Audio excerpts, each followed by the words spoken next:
Pilavın but kısmının yağsız tarafı kullanılır. Fakat ben şöyle hafif yağlı olan taraflardan kullanacağım. Daha lezzetli olması için pirinçlerimi 1,5 bardak pirinci hemen suyun altında bir yıkayayım. Şöyle 2-3 dakika suyun altında soğuk suyla iyice yıkadım. Bir tutam tuz ve ılık su. Pirinçleri geçecek kadar. 2 tane domates. 1, 2, 3, 4, 5. Yeterli. Neredeyse bir bardak suya denk gelir. Ben bir wok tava kullanacağım ama wok tava kullanmam sizi yanıltmasın. Normal tencere bile kullanabilir. Sıkıntı olmaz. Ocağın en büyük gözünde en yüksek şekilde altını yaktım. Bakın dumanlar çıkmaya başladı. 1 dakika bile olmadı. Bir tane etimizi feda edelim. Yarım kilo kuşbaşı etin. Şöyle hepsini atıyoruz. Tabii ki kağıdıyla birlikte değil. Yapışsın, hiç önemli değil. Bu yapışanlar lezzet bombası olarak bize geri dönecek. Evet, aynen böyle istiyorum. Bakın, etimiz sağa sola yapışsın. Zaten birazdan yapışmayacak. Sadece 2 dakika mühürledim. Kapağımı kapatıyorum. 15 dakika geriye doğru saymaya başladım.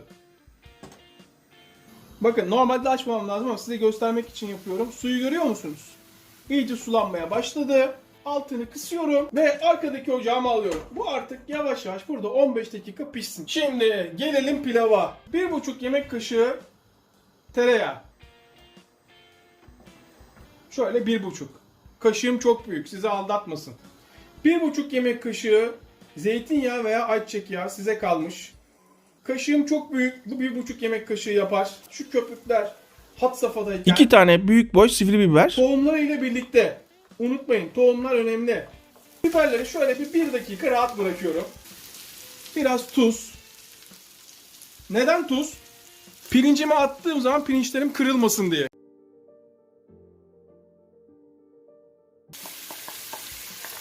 Bakın bu arada daha 5 dakika bile olmadı, farkındasınız değil mi? 2 dakika pilavımı da kavuruyorum. Domatesli pirinç pilavı olur mu diyen arkadaşlar muhakkak çıkacak. Bulgurdan olur diyenler çıkacak. Arkadaşlar domatesli pirinç pilavı olur. Süreyi falan açarak yapıyorum ki hiç yemek yapamayan arkadaşlar da birebir görsün, yapabilsin diye. 2 dakika doldu. Evet, hemen Kabuksuz rendelenmiş 2 domates. bakın görüyor musunuz nasıl renk aldı? Nasıl yakışıklı oldu? 1,5 su bardağı pirinç kullandık. O zaman 3 bardak su kullanmamız gerekiyordu değil mi? Ama biz domates kullandık. Domatese 1 bardak diye sayarsak eğer 2 bardak sıcak su. Oh, suyundan da koy. Devam. Karıştır. Altını kısıyorum. En kısıktayım. Ve kapağını kapatıyorum. 15 dakika. 15 dakika böyle pişmesini istiyorum. Et suyumu saldı. Buraya kadar her şey çok güzel. Pilavımızın 10 dakikası kaldı. O da burada çalışmaya devam etsin. 1 çay bardağı kadar sıcak su. Etime katıyorum. 15 dakika daha pişmesine izin veriyorum. Şöyle bir açalım. Ne yapmışız bir bakalım. Baharatlara geldi. Şöyle 1 ve 1,5 çay kaşığı şeker. Şöyle 1 dolu dolu çay kaşığı tuz. Dolu dolu 1 çay kaşığı karabiber. Şöyle yavaştan. Esasında dibi tutmuş domates pilavı çok güzel olur. Ama şimdi dibini tuttursam burada, vay arkadaş dibini niye tutturdun? Vay arkadaş pilav böyle mi olur falan filan. Onun için şimdi normal böyle yapalım ama aklınızda bulunsun. Dibi tutan pilav çok güzel olur, domates pilavı. İsteyen bezle, isteyen benim yaptığım gibi şöyle bir havlu kağıtla demleyelim pilavımızı.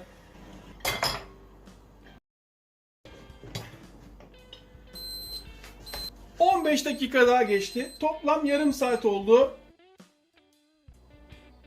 Baştan sağma afyon kebabı yapmıyoruz. Lezzetli, orijinal tarif yapıyoruz. Bu suyu istiyorum arkadaşlar. Etin suyu bana lazım. Bu parçaları görüyor musunuz? Bunlar kalsın, bırakın. Durum şu. Çıkan suyu görüyor musunuz? Halis et suyu. Şöyle bir yemek kaşığı tereyağı. Hatta hepsini atalım. Bir yemek kaşığı diye düşünün siz. Biri 1,5 yemek kaşığı. Bir yemek kaşığı zeytinyağı. Şöyle etin bütün parçacıklarını, biraz tuz. Şu anda tuz atabiliriz. Etlerim. Evet, soğandan önce etlerim. Bakın, soğandan önce atıyorum. Dikkat edin. Soğanın defne yaprağı 2 tane kırarak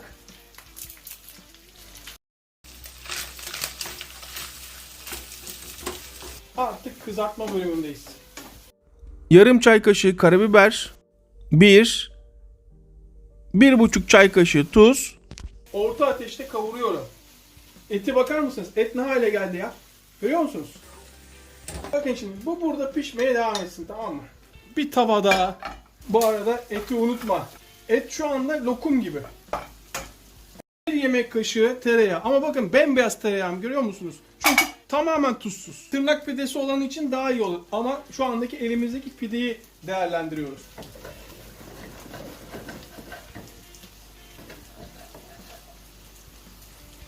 Etin dibini tutturmayın sakın. Şu anda et kendine geldi. Şu anda et tamam. Yağımız erimek üzere. Etimizin altını kapatalım. Et tamam. Ve ekmeklerim. Pidelerim daha doğrusu. Ekmeklerim iyice kızardı, görüyor musunuz? Etin suyu. Suyundan da koy diye bir tabir var ya. İşte bu. Ufak dokunuşlarda lezzet. Yoksa yaptım, oldu. Bunu geçin. Öyle bir şey yok. Şu pilavla başlayalım.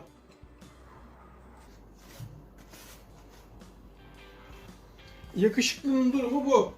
Şöyle bir bakalım. Tane tane olmuş mu? Dökülüyor resmen, görüyorsunuz.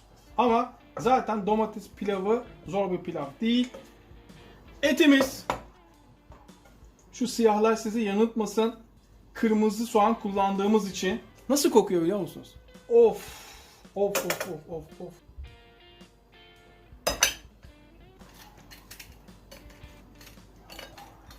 Kızarmış ekmeklerimiz.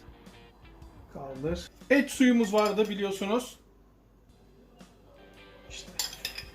Geri kalan et suyumuz.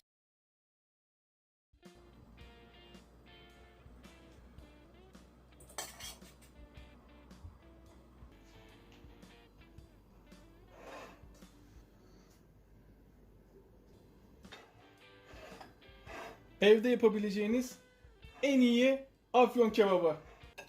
Bakın, kesmeme bile gerek yok. Bakın, görüyor musunuz? Hatta yani elimle göstereceğim. Görüyor musunuz? Hiç güç harcamıyorum. Bunu niye gösteriyorum? Kuzu eti kullanmamız lazım diyen arkadaşlar için gösteriyorum. Of! Açın ağzınızı. Evet, açın ağzınızı.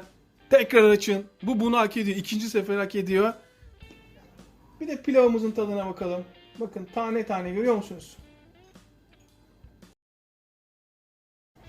Hepimize yine sağlık. Tekrardan herkese selamlar.